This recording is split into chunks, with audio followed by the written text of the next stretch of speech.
I'd like to start off by putting a dunce cap on myself for calling the Yushin Okami Chow Sonnen fight way too quick. I'll go ahead and put on a dunce cap for that.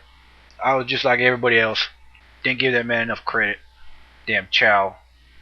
He the only one to have a victory over Paulo Filo, and I should have stated that, but I didn't.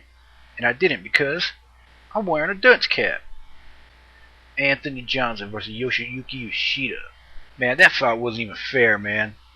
Anthony Johnson came in 6 pounds overweight, and because Yoshida's a fucking samurai, he took it. He could have easily said, nah. I would have gave Yoshiyuki Yoshida a good percentage of his purse.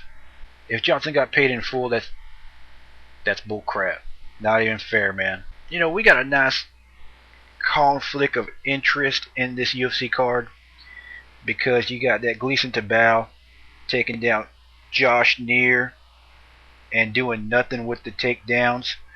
But we all know the UFC judges love takedowns, and they give him a lot of points because they see someone go, ooh, boom, take him to the ground. He must be doing something.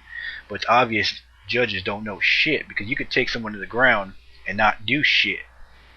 Case in point, Gleason Tabao versus Josh Neer.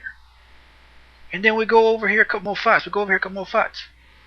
Mauricio Shogun Hua puts a low kick seminar on Lyoto Machida, and we know the UFC judges love them low kicks because Forrest Griffin landed one on Rampage Jackson and all hell broke loose. The judges were like, fuck, I gotta scramble for this. He landed a low kick. I don't know how many points I could give him.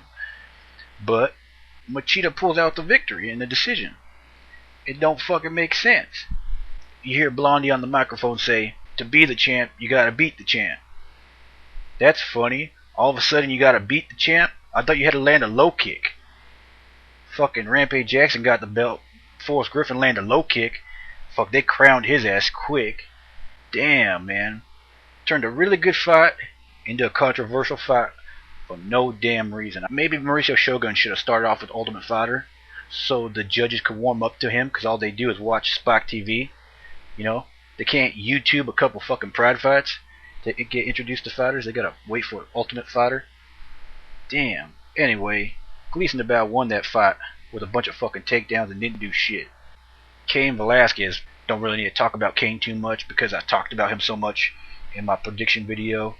You guys know where he's at. He's on a roll, and he could keep going if he wants. I don't know why I just got fucking deja vu, but I just got deja vu for some reason. All live on camera. Okay, now to Machida Shogun. Scratch that. Let's go back about a year and a half ago. Rampage Jackson taking on Forrest Griffin. Everybody knows Rampage took 3 out of 5 of those rounds. And Forrest Griffin gets the decision.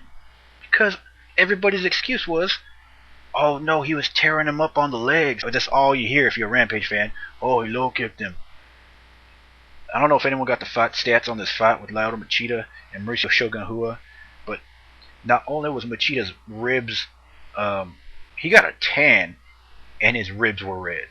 You got a tan and you've been kicked before, you know you got to get kicked hard for it to show up on a mark. And not to mention his legs, he couldn't even walk on that left leg. He was all hopping around. And you know, Machida, he a warrior, toughed it out. But did it eke out a decision? I don't think so. So you guys know, this ain't one-sided. I picked Machida to win, but he didn't win, and c'est la vie. You know how it goes.